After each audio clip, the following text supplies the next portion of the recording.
में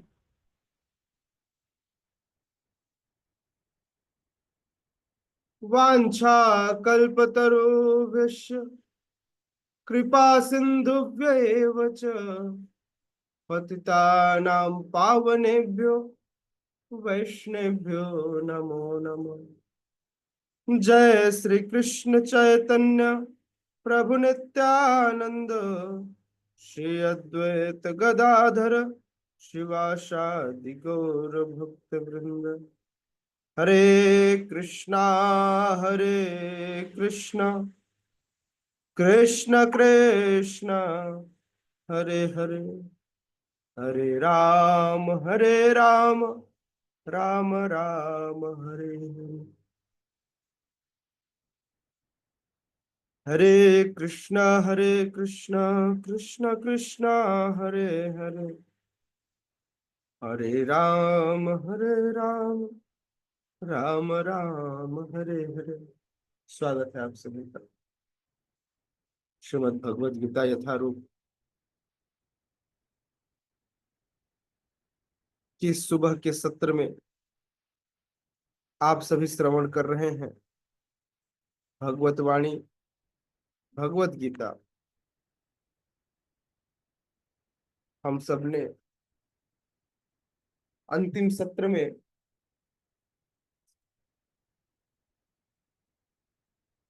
अध्याय 7 श्लोक क्रमांक 17 और 18 पर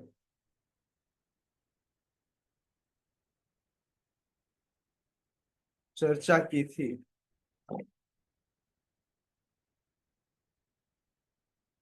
आज श्लोक क्रमांक 19 पर चर्चा करेंगे। बहुत इंपॉर्टेंट श्लोक है।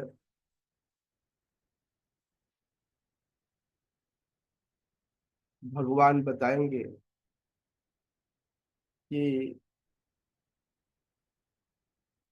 किस प्रकार के लोग अत्यंत दुर्लभ है, क्या सोचते हैं वे, ऐसे व्यक्ति दुर्लभ क्यों है, उसका कारण भी भगवान यहाँ स्पष्ट करेंगे। बहुनाम जन्मनामन्ते ज्ञानवान मां प्रपद्यते वासुदेवः सर्वमिति स महात्मासु दुर्लभः। बहुनाम जन्मनामन्ते ज्ञानवान मां प्रपद्यते वासुदेवः सर्वमिति स महात्मा सुदुर्लभः।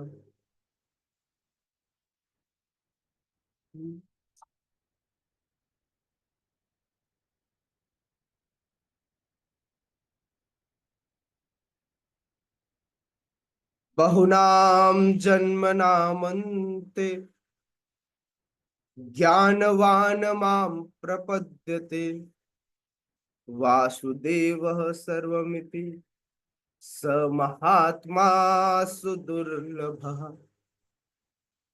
यस, कोई पढ़ेगा, रिसाइट करेगा? विशाल प्रभु प्लीज। हरे कृष्ण प्रभु जी, दंडवत प्रणाम। प्लीज पढ़िए जी, दंड प्रणाम।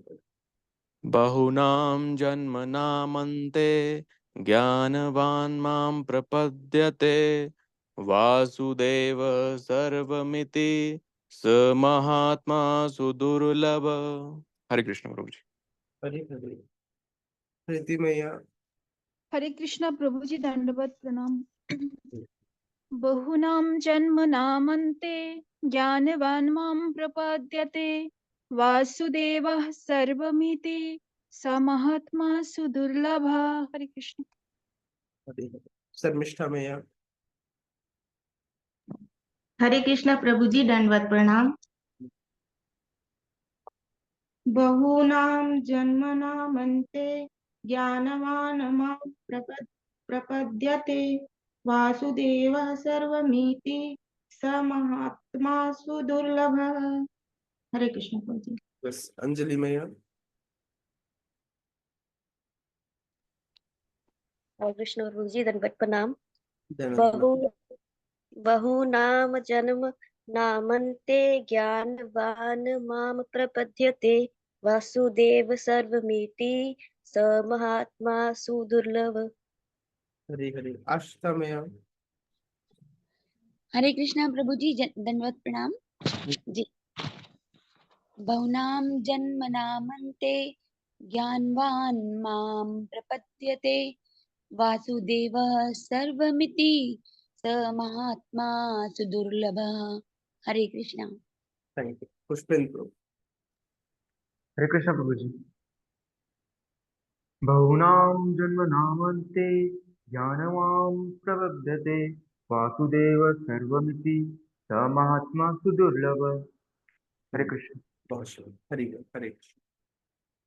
शब्दार्थ, अनुवाद एवं तात्पर्य। इस डिवाइन ग्रेस अभय चरणारविंद भक्ति वेदांत स्वामी श्रील प्रभुपाद के द्वारा जगत गुरु श्रील प्रभुपाद की जय।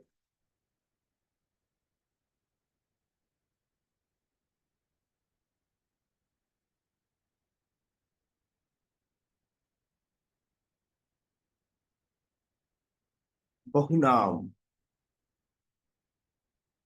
जन्म नाम अंते।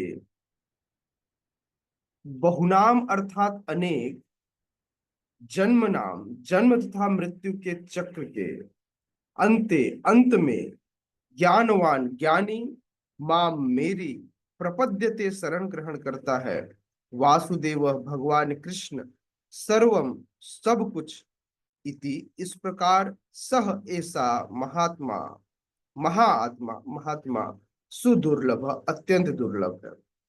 अनेक जन्म जन्मांतर के बाद जिसे सचमुच ज्ञान होता है वह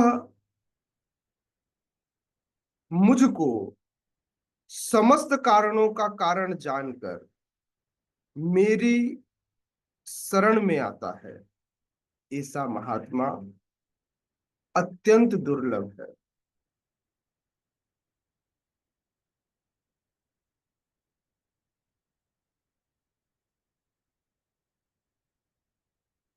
भगवान कह रहे हैं एक जीवात्मा जन्म लेता है, मरता है, पुनः जन्म लेता है और फिर मरता है। जीवात्मा अर्थात शरीर धारण करता है ना। आत्मा तो नहीं मरती। आत्मा का शरीर क्या होता है? शरीर धारण करता है, फिर शरीर मर जाता है, फिर नवीन शरीर को पाता है और फिर मर जाता है। इस प्रकार से वह जीव अनेक जन्म जन्मान जन्मांतर जन्म अंत है ना जब होता है, तो इस प्रकार से एक जन्म से दूसरे जन्म, जन्म जन्मांतर से जन्म जन्मांतर के बाद जिस व्यक्ति को, जिस जीव को सचमुच यह पता चल जाता है कि भगवान ही समस्त कारणों के कारण है, और यह जानकर वह भगवान के पास आता है। आप डॉक्टर के पास इसलिए जाते हैं क्योंकि आपको पता चलता है कि वह अच्छा इलाज करता है ना। अगर आप इसलिए जाएं कि आपके पास कोई दूसरा ऑप्शन ना हो, बोले यहाँ पर तो यही एक ऑप्शन है, तो वो मजबूरी हो जाए। लेकिन आप चूज करके जाते हैं कि मैं फला व्यक्ति के पास जाऊंगा, मैंने देखा है कि ये व्यक्ति सभी को ठीक कर पाता है। सिमिलरली जब हम भगवान को समस्त कारणों का आदि कारण जानकर उनके शरणागत हो जाते हैं, तो ऐसा व्यक्ति सुदुर्लभ है जिन्हें भगवान महात्मा कह रहे हैं। भगवान कह रहे हैं ऐसे महान आत्मा, ऐसे महात्मा अत्यंत दुर्लभ है। अनेक जन्म जन्मांतर के बाद जिसे सचमुच ज्ञान होता है कि मैं, भगवान कह रहे हैं, मैं समस्त कारणों का कारण हूं, और यह जानकर मेरे शरणागत होता है, ऐसा महात्मा अत्यंत दुर्लभ है। ऐसा भगवान कह रहे हैं। श्रील प्रभुपाद कहते हैं, जगत गुरु श्रील प्रभुपाद की जय। श्रील प्रभुपाद कहते हैं,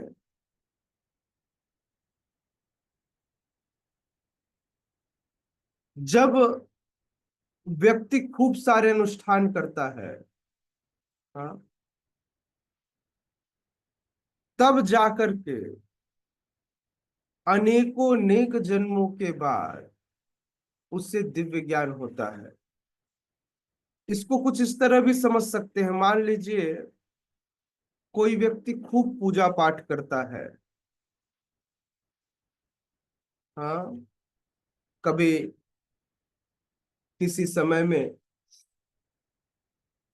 वह माता संतोषी का व्रत करे, नव दुर्गा में नव दुर्गा का व्रत करे, सावन आए तो बोले बम बम भोले, ओम नमः शिवाय, और इस प्रकार से व्यक्ति, सारे लोग सो रहे हैं, कोई जगह है? जी प्रभु जी। कैसे जगह है? जी जी, हरे कृष्णा।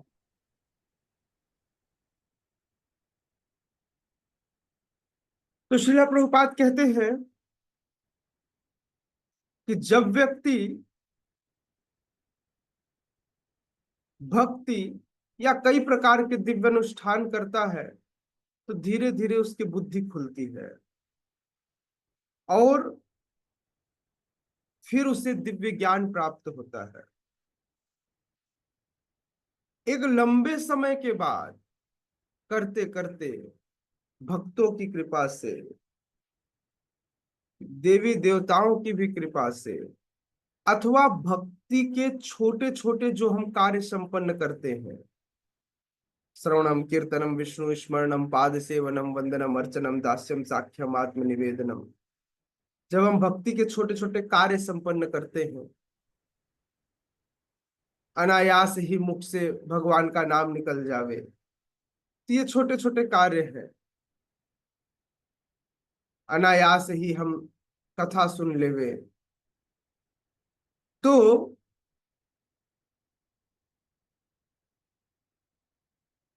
श्रील प्रभुपाद कहते हैं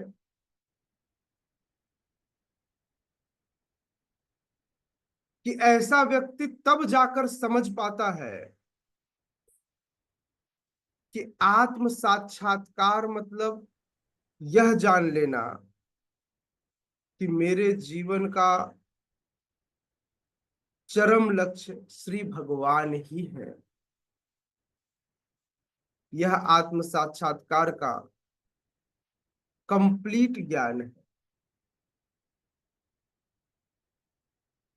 है ना। जब आत्म साक्षात्कार के लिए व्यक्ति आगे बढ़ता है तो शुरू में वह विरक्त होता है। शुरू में क्या करता है? बोले नहीं नहीं, इस माया मोह के जंजाल से बाहर निकलते हैं।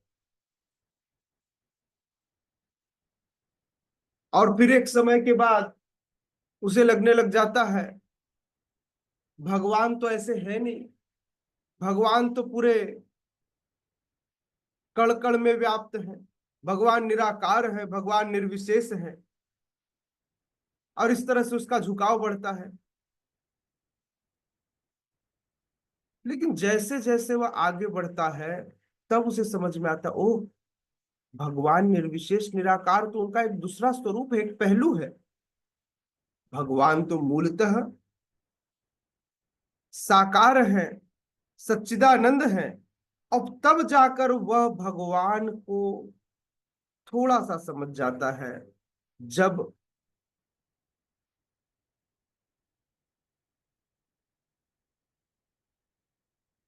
जब वह भगवान की छोटी छोटी सेवाएं करता है।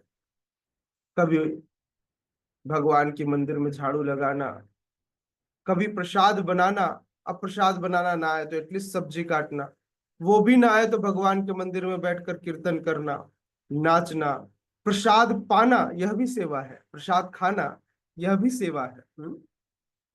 तो जब व्यक्ति यह छोटे छोटे कार्य संपन्न करता है तो उसके आध्यात्मिक जीवन में धीरे धीरे वृद्धि होने लगती है।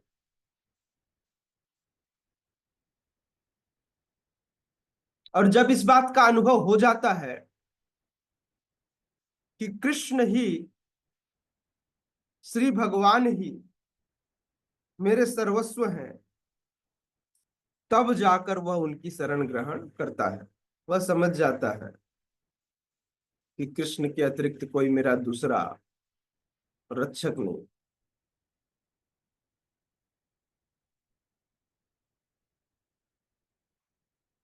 तुमी तो रक्षका में। कब यह सोच पाता है? जब वह भगवान की सेवा में लगा रहता है, तब धीरे धीरे इस बात को वह समझ पाता है।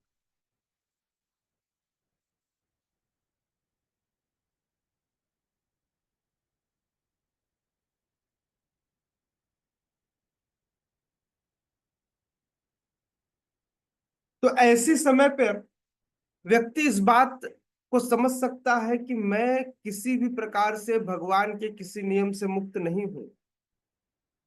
भगवान सब कारणों के कारण है, मैं उससे स्वतंत्र नहीं हूं। अच्छा, बार बार ये बात श्रील प्रभुपाद क्यों बताते हैं कि हम स्वतंत्र नहीं हैं? हम स्वतंत्र एक लिमिट तक। यदि हम अपनी स्वतंत्रता का दुरुपयोग करते हैं तो हम माया द्वारा मोहित कर लिए जाते हैं। आज देखिए, हम सब अपनी स्वतंत्रता का दुरुपयोग करके इस भौतिक जगत में आकर फंसे हुए। तो इसलिए श्रील प्रभुपाद बार बार याद दिलाते हैं कि हम स्वतंत्र नहीं हैं, हम भगवान की उस सत्ता के अधीन हैं।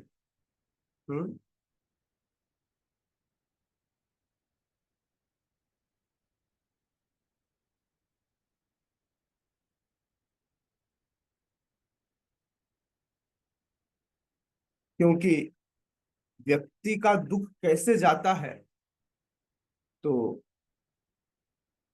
व्यक्ति का दुख ऐसे नहीं जाता। व्यक्ति का दुख जाता है जब हम भगवान की सेवा करते हैं। अपनी इंद्रियों की सेवा करके तो दुख बढ़ जाता है। नहीं, तुम्हार सेवाए दुख हय हत, सेवत परम सुख। सेवा सुख दुख परम संपद, नाश ये अविद्या दुख। हे भगवान, आपकी सेवा करने से ही परम सुख प्राप्त होता है। हाँ, मुझे पता है कि आपकी सेवा करना आसान नहीं है, क्योंकि आपकी सेवा करने में जीवन में कई कठिनाइयां आती हैं। कभी घर वाले बोले, अच्छा अपनी जिम्मेदारियां छोड़ गए, नाकारा हो गए, इसलिए भक्ति कर रहे हो। लेकिन अगर कोई कार्य आसानी से मिल जाए, जैसे मान लो कि पुष्पेंद्र प्रभु को कोई मर्सिडीज कार बड़ी आसानी से प्राप्त हो जाए, तो मर्सिडीज कार की वैल्यू खत्म हो जाएगी। और कठिनाइयों के बाद वह मिले तो परम आनंद होता है। उसी तरह से भक्तिमय जीवन में मिलने वाली कठिनाई परम आनंद होती है।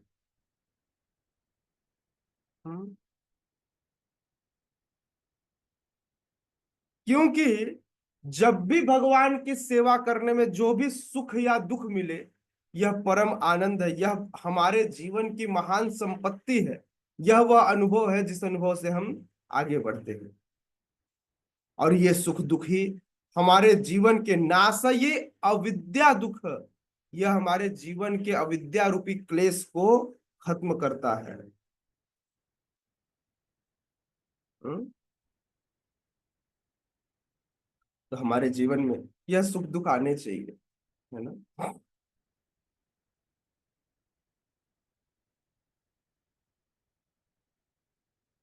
यह भौतिक जगत जो जितने भी सुख हैं आध्यात्मिक जगत में, उस सब का ये विकृत प्रतिबिंब है।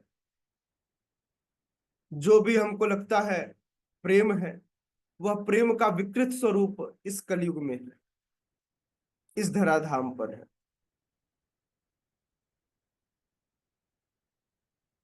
हाँ, हर व्यक्ति इस बात को अनुभव कर सकता है, फील कर सकता है ना। इस बात को फील कर सकता है कि सारी संपत्ति, सारा कुछ, सारी शक्ति, जो कुछ हम देखते हैं वह कृष्ण से संबंधित है। और जब व्यक्ति भगवान श्री कृष्ण को सब कुछ समझता है,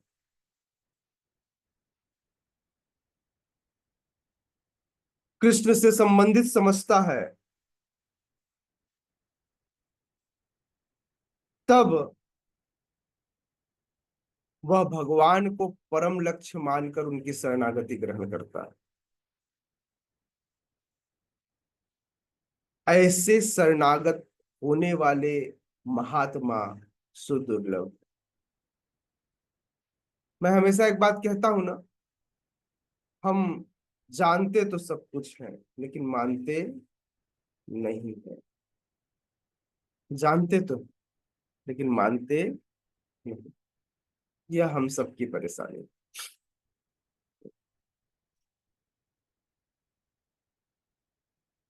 इसी श्लोक की व्याख्या श्वेताश्वतर उपनिषद में कुछ इस प्रकार मिलती है।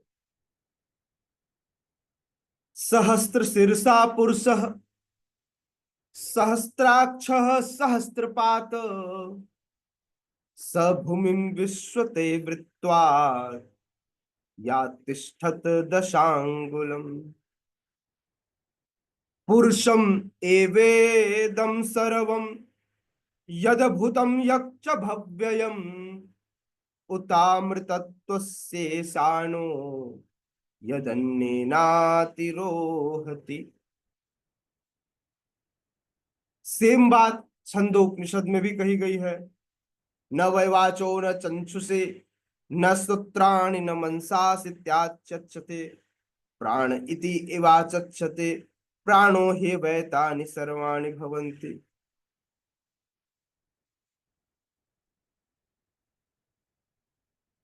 जीव के शरीर में जितनी भी शक्तियां हैं, देखने की, सुनने की, सूंघने की, सोचने की, ये शक्तियां किसी चीज से तो जुड़ी हुई है।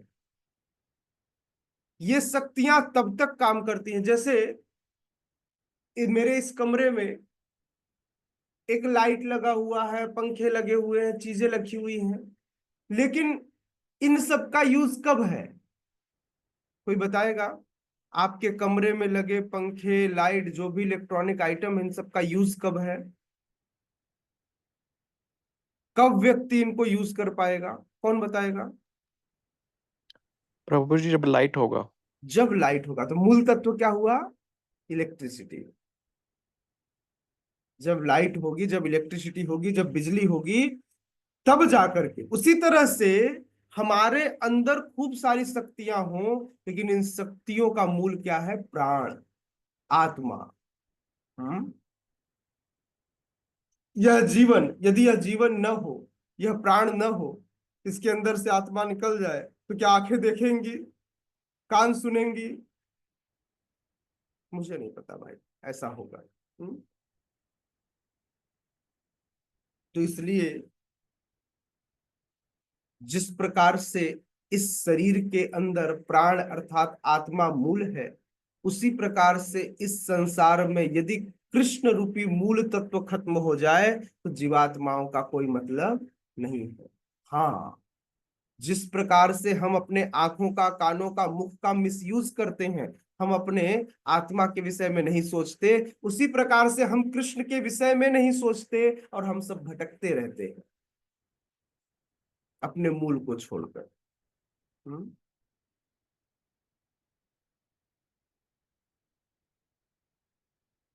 यदि कोई चीज कृष्ण से संबंधित न हो तो व्यर्थ है। मान लीजिए आप खाना खाएं और आपको लूज मोशन हो जाए, आपका खाना आपके शरीर में लगे ही ना, तो खाने का कोई मतलब हुआ नहीं? हुआ, डायरेक्ट हो गया, एक तरफ खाओ दूसरी तरफ से क्लीन।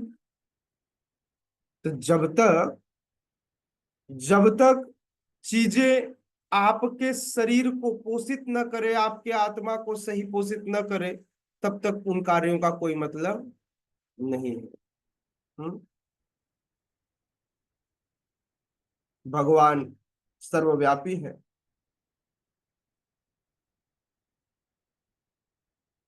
प्रत्येक वस्तु भगवान की शक्ति का विस्तार है। जब व्यक्ति यह जान लेता है कि प्रत्येक वस्तु भगवान का विस्तार है, कण कण में भगवान व्याप्त है, इस बात को जानकर भक्त जो है भगवान के शरण ग्रहण करता है।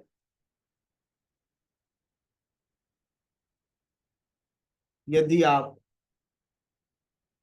इससे पहले 17वें श्लोक पर आप चर्चा करें, देखें, तो आपको समझ में आएगा कि यह बात भगवान कह रहे हैं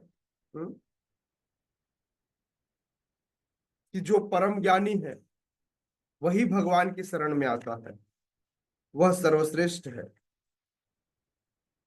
क्योंकि उसे मैं प्रिय हूं और मुझे वो। इसी प्रकार से 11वें अध्याय के 40वें श्लोक में भी भगवान क्या कहते हैं? भगवान कहते हैं, हे अर्जुन, नमः पुरस्तादाथ पृष्ठधे।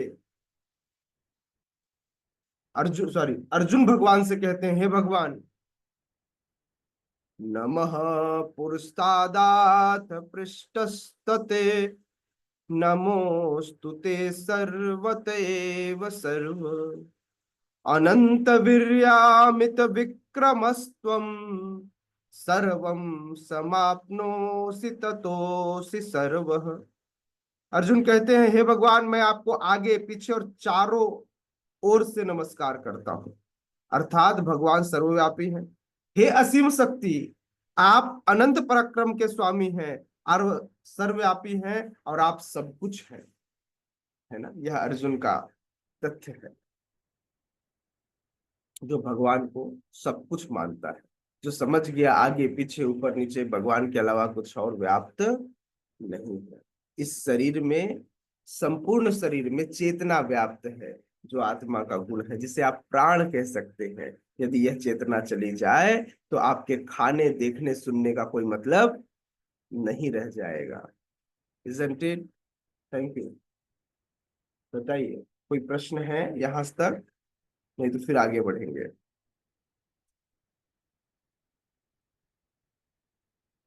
श्लोक क्रमांक 19 तक कोई प्रश्न है? अभी जो बताया, नहीं तो इसके आगे बढ़ेंगे श्लोक क्रमांक 20 में। यस पुष्पिन तो हरे कृष्ण प्रभु जी। जी। जैसा कि आपने अभी बताया कि अर्जुन ने भगवान को सब कुछ मान लिया था। ये भगवान को अभी नहीं माना अर्जुन, अभी तो बाद में मानेगा। अभी तो भगवान को उसने सर्वज्ञानी मानकर, अपना गुरु मानकर अपने जीवन का बागडोर सौंपा है। कि अब आप बताइए, क्या जैसे हम गुरु के हाथ में अपना बागडोर सौंपते हैं, अर्जुन ने मान लिया था। हाँ, पूर्व में मान लिया था। पूर्व में मतलब हम तो अभी अर्जुन की स्थिति अध्याय 7 के हिसाब से देख रहे हैं। अध्याय 7 में अभी भी भगवान से वह प्रश्न कर रहा है और पूछ रहा है कि भगवान मैं क्या करूं, कैसे करूं, मुझे नहीं समझ में आ रहा है। भगवान उसका उत्तर दे रहे हैं, और भगवान वह दिव्य ज्ञान दे रहे हैं जिस दिव्य ज्ञान को जान लेने के बाद कोई भी व्यक्ति दुखी नहीं रहता। जी सॉरी पुष्पेंद्र प्रभु, हाँ, बताइए। नहीं, मैंने स्टार्टिंग में ऐसी पढ़ा था कि ऐसा बोलकर जो है अर्जुन भगवान की चाटुकारिता कर रहे थे, ऐसा। हाँ। हाँ, भगवान की चाटुकारिता हम अपने माँ बाप की चाटुकारिता कर लेते हैं, तो परम माता पिता की अगर चाटुकारिता कर भी ले तो क्या दिक्कत है। ठीक है प्रभु। नहीं समझे मैं क्या बोला? अभी मोदी जी आए हैं तो आप बोलेंगे मोदी जी आप तो मेरे लिए मतलब सौभाग्य का दिन है कि आप आए हैं, और हम उनके पीछे पीछे घूमेंगे कि किसी तरह से एक आध सेल्फी मिल जाए ताकि मैं लोगों को दिखा सकूं। यह भी चाटुकारिता है। भगवान की चाटुकारिता करने में क्या दिक्कत है, जब हम दुनिया की चाटुकारिता कर सकते हैं तो।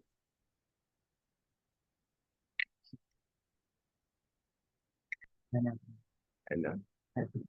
अरे वाह। और कोई क्वेश्चन है?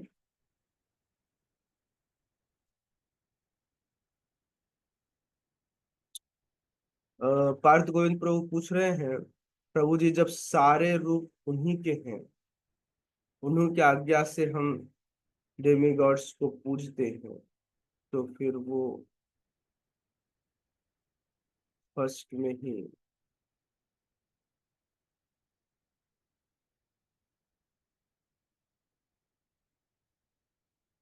फर्स्ट में ही दे दे बिना कुछ एक्सप्लोर करवाए।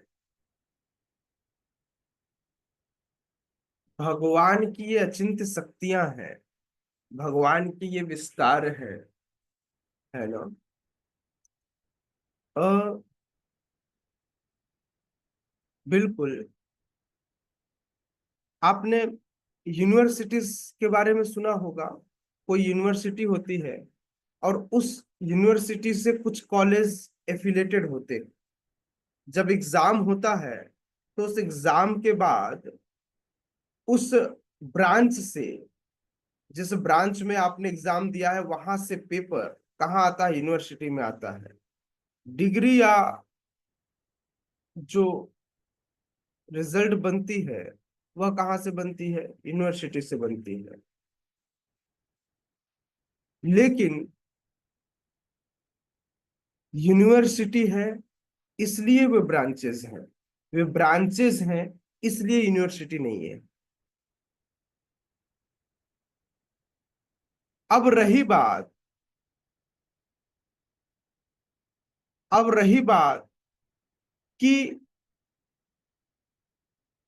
भगवान की आज्ञा से हम डेमीगॉड को नहीं पूजते। भगवान ने ये हमको स्वतंत्रता दे रखी है, हम अपनी कम बुद्धि के कारण डेमीगॉड्स के पास जाते हैं, अथवा अपनी कई इच्छाओं के कारण हम भगवान के को छोड़ करके डेमीगॉड्स के पास जाते हैं। तो जब हम देवी देवताओं की पूजा करते हैं तो कोई हमको उनसे बहुत प्रेम नहीं होता, हम तो जाते हैं इसलिए। हाँ, जब हम निस्वार्थ भाव से प्रेम करते हैं तो वे हमें प्रेम करते हैं, पूजा करते हैं, सेवा करते हैं, तो वे हमें सही रास्ता प्रशस्त करते हैं। और अंततः मान लीजिए किसी ने शिव जी की बड़ी इच्छा से बड़ी इच्छा से उनकी सेवा की, पूजा की, तो शिव जी उसे वरदान देते हैं। जो उनके पास सबसे अच्छी चीज है वह है हरि भक्ति, तो शिव जी भी हरि भक्ति प्रदान करते हैं।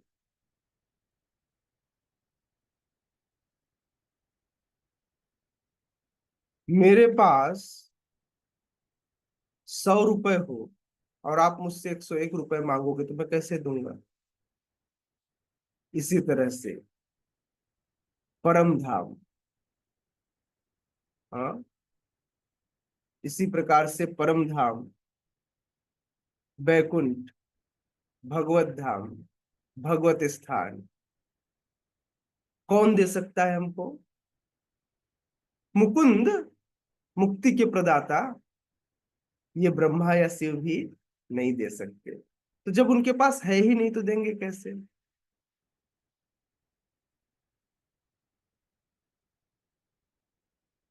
दूसरा क्वेश्चन था, क्या हमें गुरु अपने इच्छा से, हाँ, अपने इच्छा से करना चाहिए, ऐसा पूछ रहे हैं आप? गुरु इच्छा से तो करनी चाहिए, लेकिन इच्छा से पहले प्रामाणिकता देख लेनी चाहिए। जिस प्रकार से आप कॉलेज, स्कूल कॉलेज जब ढूंढते हैं तो आप उसकी प्रामाणिकता चेक करते हैं, तो गुरु की भी प्रामाणिकता होनी चाहिए, एफिलेटेड होना चाहिए। ठीक है, और कोई क्वेश्चन यहाँ तक? ओके, प्रीति मैया। हरे कृष्णा प्रभु जी, दंडवत प्रणाम। प्रभु जी, यहाँ पर जैसे बताया गया ना, इस तरह के महात्मा दुर्लभ होते हैं जो वासुदेव को जानते हैं, है ना, और परमेश्वर भगवान के रूप में जानते हैं। तो प्रभु जी, इस तरह के महात्मा और बहु बहु जन्मों के बाद तो इनका चुनाव किस प्रकार होता है? क्या ये भी वासुदेव की कृपा ही है कि ये मतलब पहले से ही इनको निर्धारित किया जाता है? किनको निर्धारित किया जाता है भैया? जो महात्मा होते हैं जो इस जन्म में भगवान श्री कृष्ण को जान पाते हैं, तो भगवान की कृपा से ही ऐसा होता है क्या, या फिर इनका ही अपना कर्म होता है? देखिए, दो तरह के जीवात्माएं का वर्णन किया गया है। एक है बद्ध आत्मा और एक है मुक्त आत्मा। तो मुक्त आत्मा तो सेवा के लिए यहाँ पर आते हैं, ये उनकी वर्णन नहीं कर रहे हैं, ये प्रभुपाद का वर्णन नहीं कर रहे हैं कि प्रभुपाद ऐसे थे जो अनेक अनेक जन्मों के बाद ऐसा कर पाए। प्रभुपाद मुक्त आत्मा थे, हमारे आचार्य मुक्त आत्मा थे। ये लोग तो भगवान के नित्य सेवक हैं, जो जब भगवान आते हैं तो भगवान की सेवा, भगवान के कार्यों में सहायता करने के लिए, अलग अलग रोल्स निभाने के लिए वो यहाँ पर आते हैं। ये बात कर रहे हैं हम जैसे मूर्खों की, जो बैठ करके कई महीने कई सालों से भगवत गीता पढ़ते बस उसको आत्मसात नहीं करते। जो इसे अपने जीवन में आत्मसात कर लेता है, ऐसे महात्मा की बात कर रहे हैं।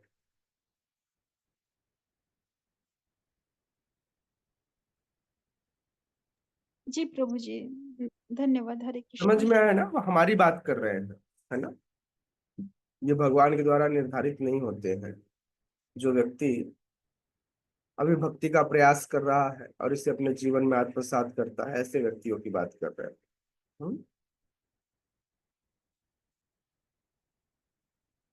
जी प्रभु जी, हरे कृष्णा, धन्यवाद। हरि बोल।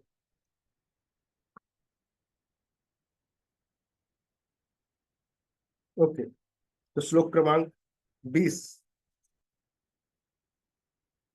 पढ़ते हैं।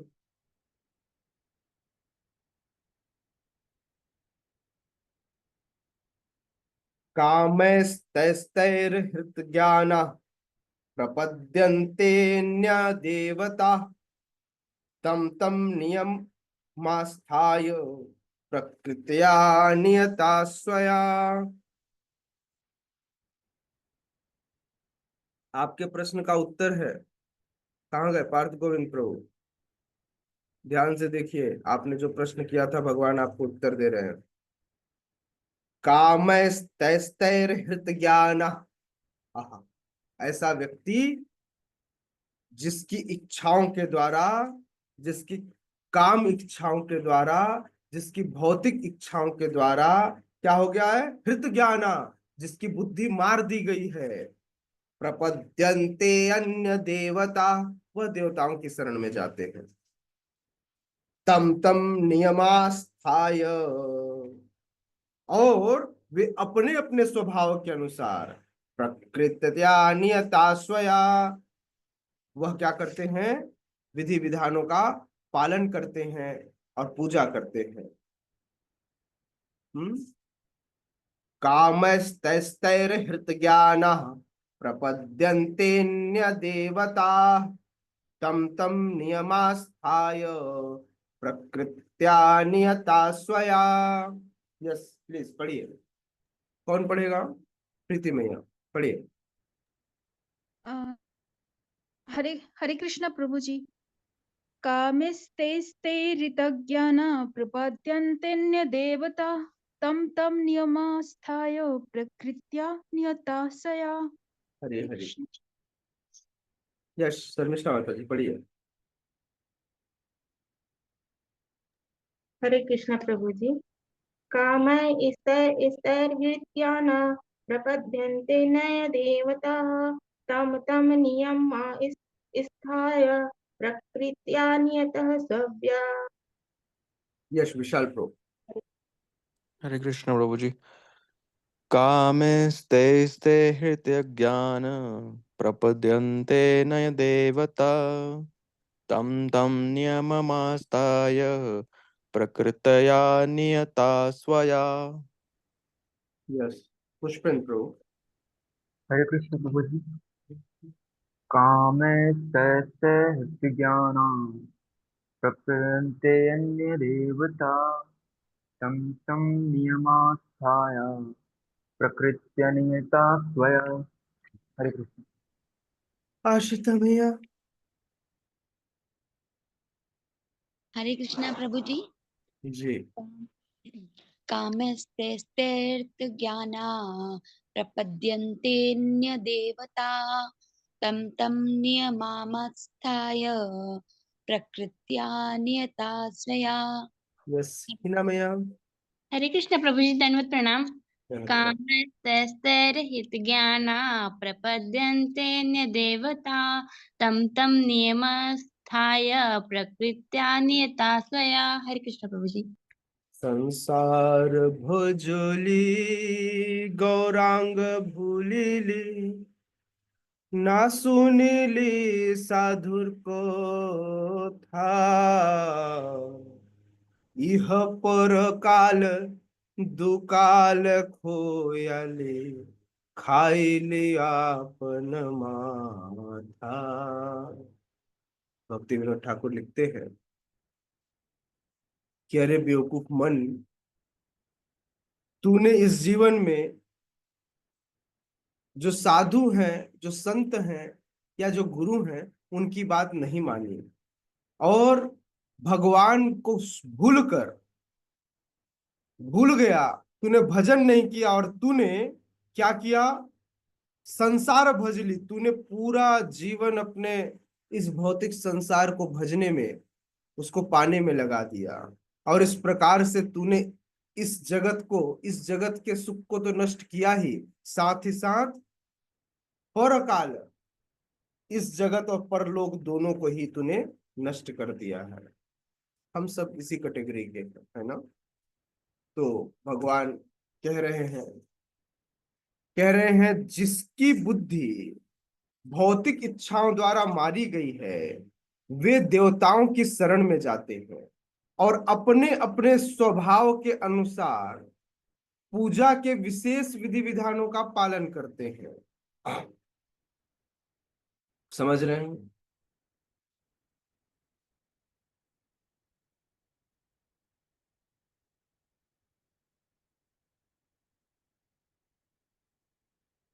तो भगवान की शरण ग्रहण इतनी आसानी से कोई नहीं कर सकता। भगवान की शरण ग्रहण व्यक्ति तभी करता है जब वह सही मायने में भौतिक कलमशों से मुक्त हो चुका होता है। जो व्यक्ति भौतिक कलमशों से मुक्त नहीं होता, वह क्या करता है? वह देवी देवताओं की शरण में जाता है।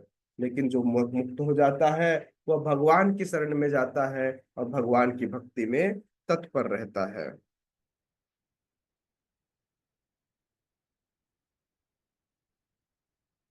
और जब तक हृदय में यह भौतिक कलमश छुपी रहती है, यह धुल नहीं जाती, इस दर्पण का मार्जन नहीं हो जाता, तब तक स्वभाव से वह कहीं ना कहीं अभक्तों वाले गुण भी प्रदर्शन करता है।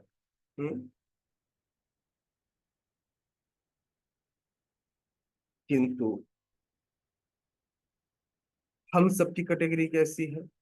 सबके अंदर भौतिक इच्छाएं हैं, नहीं है? भौतिक इच्छा नहीं है? अंजलि माता जी के अंदर कोई भौतिक इच्छा नहीं है?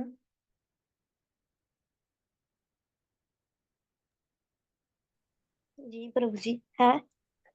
भौतिक इच्छा है या नहीं है? है प्रभु जी। है ना?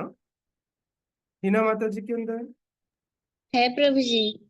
विशाल प्रभु के अंदर, जी प्रभु जी। है ना? जी। यस।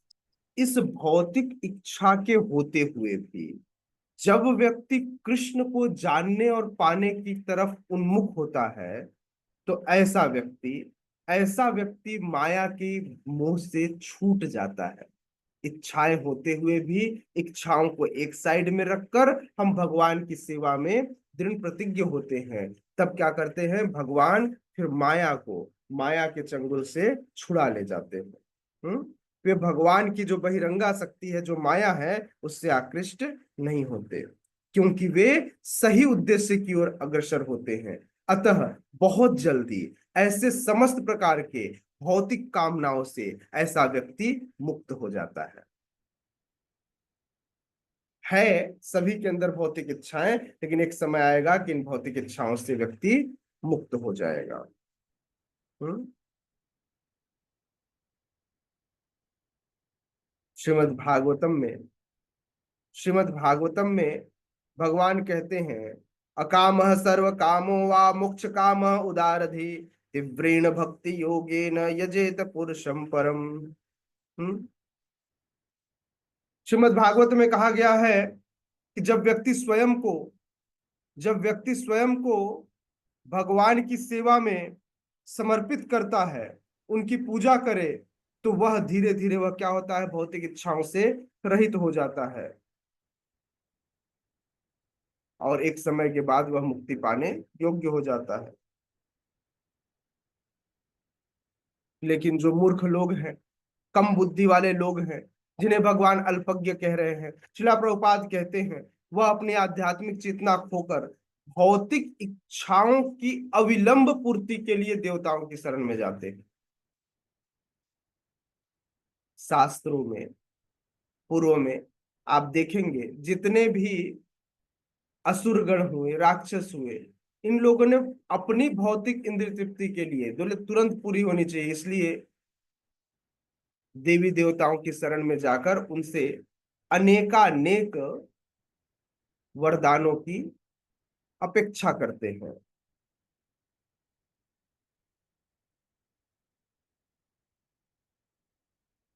भगवान की शरण में जाना इतना आसान नहीं है, क्योंकि सबके हृदय में रजोगुण और तमोगुण भरा हुआ है।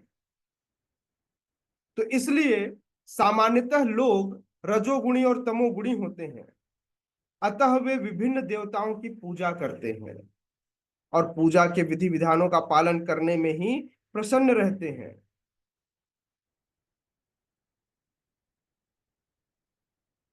बोले कामेष्ठी यज्ञ करा लीजिए ताकि आपकी समस्त कामनाएं पूरी हो जाए। इस प्रकार से अलग अलग कामनाओं से उद्भुत अलग अलग प्रकार के यज्ञ, अलग अलग प्रकार की पूजाएं होती हैं, जो लोग करते हैं, और इससे प्रेरित होकर वे कुछ समय के लिए संत, उनको लगता है हम जीवन में बड़ा अच्छा काम कर रहे हैं, यही धर्म है।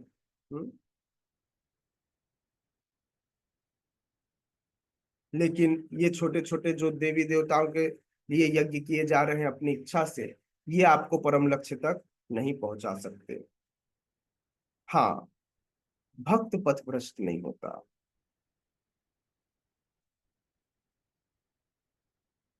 कर्म कांड में, वेदों में अलग अलग इच्छा की पूर्ति के लिए अलग अलग यज्ञों के अनुष्ठान करने का नियम है, किंतु भक्त जानता है कि कृष्ण ही सबके मूल हैं। हाँ, एकले ईश्वर कृष्ण आर सब भृत्य, जाके जय छे नाचाए तय छे करे नित्य।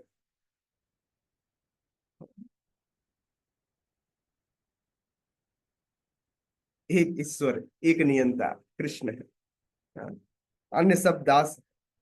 तो इसलिए एक जो शुद्ध भक्त है, लॉयल डिवोटी है, वह अपनी इच्छाओं की पूर्ति के लिए देवताओं के पीछे नहीं भागता, वह भगवान पर निर्भर रहता है। बोले भगवान आप करिए जो आपको करना है, आप जैसा करेंगे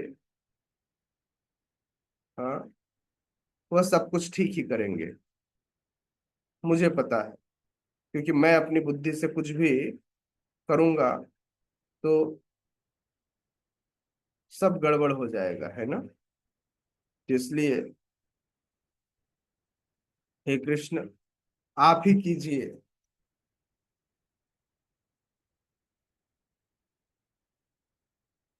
आपके अलावा मेरा कोई दूसरा नहीं है ना। क्योंकि हम सब तुम यदि प्रभु नाही पोरो पार, पारेर आशा राखी ना। यदि आपने इस भौतिक जगत से, इस संसार से, इस भवसागर से मुझे पार नहीं किया, तो मेरी किसी और पर क्या मैं आशा करूंगा। ठीक है, ओके, यस, पूछिए पार्थ गोविंद प्रभु, क्या था आपका क्वेश्चन, आउट ऑफ कॉन्टेक्स्ट। विशाल प्रभु का भी प्रश्न है। ठीक है, जब तक पार्थ गोविंद प्रभु टाइप कर रहे हैं तब तक विशाल प्रभु क्वेश्चन ले लेते हरे कृष्ण प्रभु जी। हैं जी। प्रभु जी, ये दुर्गा देवी है, वही माया देवी का है? हाँ, दुर्गा देवी भगवान की बहिरंगा शक्ति, वही माया देवी है जो भगवान की आध्यात्मिक जगत की उस शक्ति की छाया स्वरूपा है। ठीक है प्रभु जी, धन्यवाद। छाये वयस्य भुवनानि बिभर्ति दुर्गा, इच्छानुरूपमपि यस्य च चेष्टते सा। हम्म, तो भगवान की वही छाया स्वरूपा, वही माया है जो भगवान की इच्छानुरूपमपि यस्य च चेष्ट, भगवान की इच्छा से इस जगत पर राज करती है। ओके, यस, अष्टम में हरे कृष्णा प्रभु जी, दंडवत प्रणाम। प्रणाम में। प्रभु जी, भक्तों को भगवान सीधे अपने भक्ति में क्यों नहीं लगा लेते? वो यदि जब तक हम नहीं मांगेंगे तब तक वो नहीं देंगे। हाँ, आपने वो वाला लाइन सुना, आमिर बाप के बिगड़े औलाद। जी। ये उसी का फल है कि बिना मांगे, बिना जरूरत के जब उनको चीजें मिल जाती है तो जाकर किसी भी व्यक्ति को कभी जाकर लड़ाई कर लेते हैं, कभी अपने स्टंट के चक्कर में किसी के एक्सीडेंट कर देते हैं, और उनको उसकी वैल्यू नहीं समझ में आती, और नहीं समझ में आती तो वो सारी बेवकूफियत करते रहते हैं। इसलिए भगवान जब तक हृदय शुद्ध न हो, अयोग्य व्यक्ति को, कहते हैं बंदर के हाथ में यदि आप तलवार दे दे तो बंदर क्या करेगा, रखवाली करेगा? नहीं, बंदर का स्वभाव बड़ा चंचल है, वो दो चार को निपटा देगा। एक बंदर था, एक बंदर को राजा की रखवाली का जिम्मेदारी मिला। उसे लगा राजा कि मुझे रखवाली करनी है, मैं एक भी मच्छर कीड़े मकोड़े सहित किसी को भी इसके पास नहीं आने दूंगा। तो उसने हाथ में लिया तलवार और राजा के चारों तरफ घूमने लगा। अचानक एक मच्छर राजा की गर्दन पर बैठा और उसने बोला, यह राजा की गर्दन पर कैसे, मैं इसे मार दूंगा। और उसने तलवार उठाई और मच्छर को मारा। मच्छर मरा या नहीं मरा ये तो नहीं पता, लेकिन राजा के गर्दन धड़ से अलग हो गए। तो इसी प्रकार से हम वे मूर्ख लोग हैं, यदि हमें शुद्ध किए बिना भगवान अपनी शरणागति दे देंगे, या भगवान हमें एक्सेप्ट कर लेंगे, तो हम भी बंदरों की तरह ही उछल कूद करते हुए नुकसान कर बैठेंगे। ठीक है मैया। जी प्रभु जी, हरे कृष्णा प्रभु जी, थैंक यू। यस, शीतल प्रो। सवाल नहीं है। थोड़ा जोर से बोलिएगा प्रो। जैसा कि हम भक्ति करते हैं 4-5 साल, तो हमारा जो है इंटरेस्ट क्यों खत्म हो जाता है? नए नए आते हैं तो हम भक्ति में बहुत उन्नति करते हैं, तो उसके बाद चलते चलते आस्ता आस्ता ढीले पड़ जाते हैं, क्या मसला है इसका? तो ये लोग सेवा थोड़ी देर तो कर ले। जस्ट मिनट प्रो, मुझे आपकी बात समझ में नहीं आई।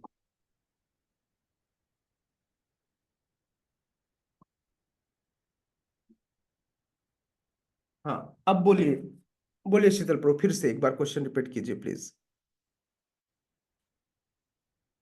हरे कृष्णा, तो मैं ये कह रहा हूँ कि जैसा कि हम भक्ति करते हैं 4-5 साल, बहुत ही यानी कि 10 साल, ठीक है, तो उसके बाद जो है भक्ति का जो रस है वो खत्म हो जाता है, वो क्यों होता है ऐसा? क्या रीजन है इसका?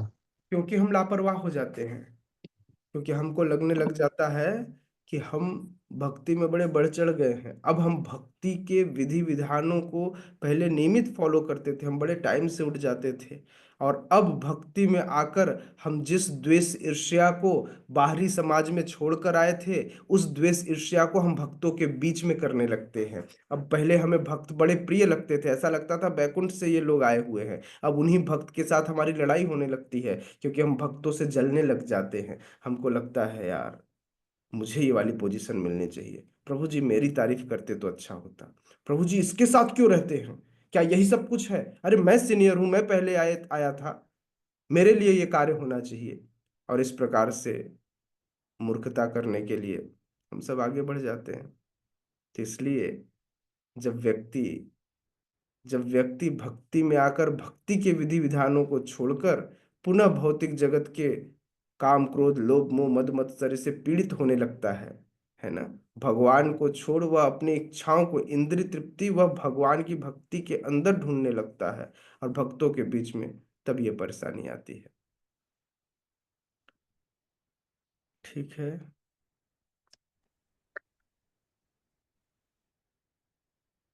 पार्थ गोविंद प्रभु लिख रहे हैं, प्रभु बहुत डिवोटिस कहते हैं कि श्यामा और श्याम में कोई अंतर नहीं है। कृष्ण काली टेम्पल कृष्ण काली टेम्पल भी है, तो जब वो एक ही हैं तो उनका डाइट क्यों नहीं? आह, नहीं, कृष्ण और काली दोनों का डाइट एक ही है। किसने कहा दोनों का डाइट अलग अलग है? दोनों का डाइट एक ही है ना। मूर्खों ने अपने जिह्वा के सेटिस्फेक्शन के लिए माता काली को बदनाम कर रखा है। एक बार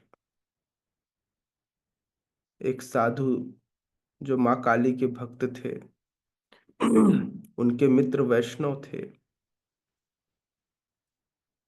तो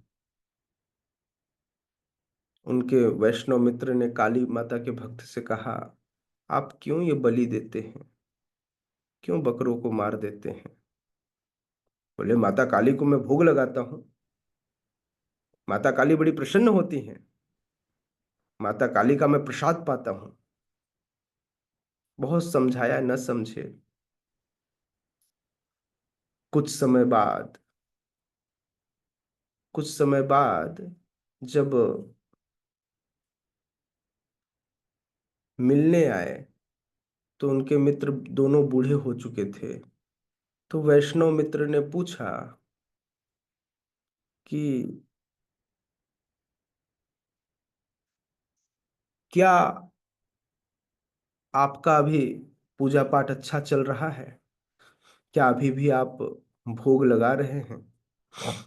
तो बोले नहीं, अब तो हमारे दांत अब तो दांत रहे नहीं। बोले किसके? काली माता के दांत नहीं रहे? बोले नहीं हमारे। तो बोले आप भोग किसको लगाते थे, काली माता को या खुद को? तो लोग मूर्ख हैं, लोगों को यह नहीं पता कि हमें क्या करना चाहिए।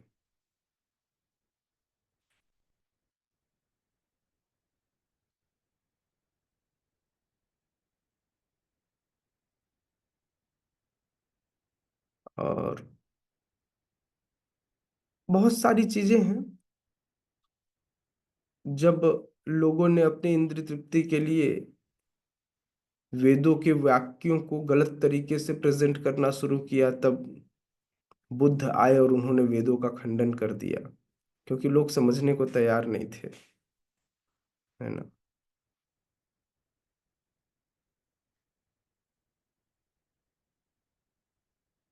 ठीक है,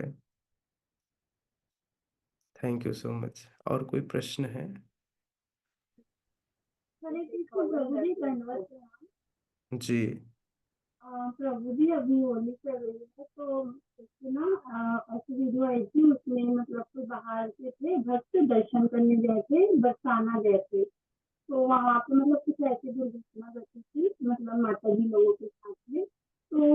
बहुत गाली वाली दे रहे थे, मतलब ब्रजवासी लोगों को ऐसा वैसा उल्टा सीधा बोल रहे थे।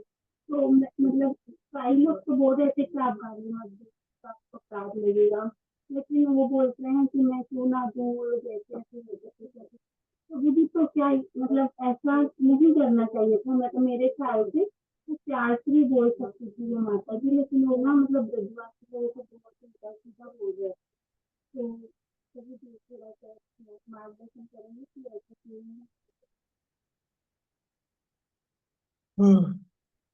मतलब ऐसा था कि जो ब्रजवासी थे मतलब वो उनको माता जी को ऐसा आंसर कर रहे हैं कि ब्रज भाषा में बोल रहे हैं कि साफ ले वो एक काला ठाकुर हमारे घर को है, तो ये जो करना जा कर लिए बरसाने वाली हमारी गिरती है, तुम लोग को हम लोग तो मुक्त हैं, ऐसा ऐसा करके बात बोल रहे थे।